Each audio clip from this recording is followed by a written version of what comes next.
First reading, a reading from the letter of St. Paul to the Ephesians, chapter 1, verses 15 to 23. God has made Christ the head of over all the things for the church, which is his body.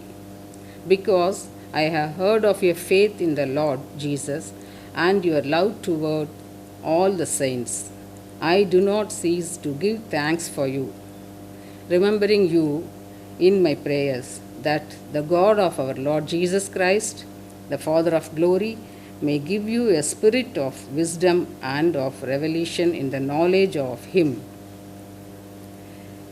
having the eyes of your hearts enlightened, that you may know what is the hope to which he has called you, what are the riches of his glorious inheritance in the saints, and what is the immeasurable greatness of his power in us who believe, according to the working of his great might which he accomplished in Christ, when he raised him from the dead and made him sit at his right hand in the heavenly places.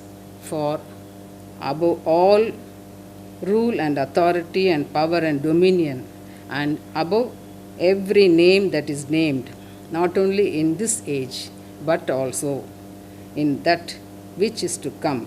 And he has put all things under his feet, and has made him the head over all things for the church, which is his body, the fullness of him who fills all in all. This is the word of the Lord. Thanks be to God. Psalm 8. Your response, you gave your Son power over the works of your hand.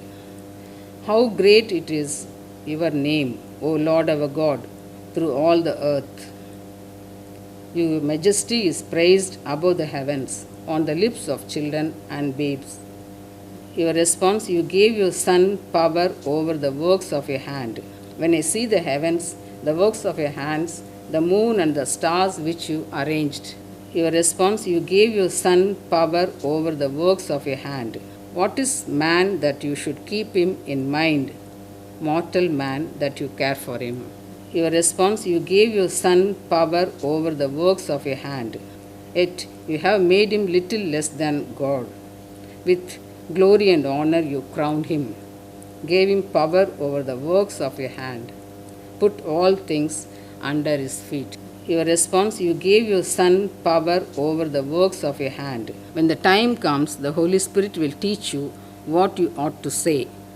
A reading from the Holy Gospel according to St. Luke, chapter 12, verses 8 to 12.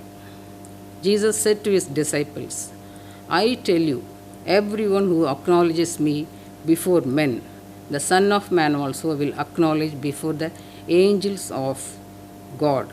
But he who denies me before men will be denied before the angels of God.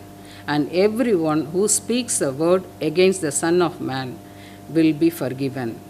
But he who blasphemes against the Holy Spirit will not be forgiven. And when they bring you before the synagogues and the rulers and the authorities, do not be anxious how or what you ought to answer or what you ought to say, for the Holy Spirit will teach you in that every hour what you ought to say. This is the gospel of the Lord. Praise be to you, Lord Jesus Christ.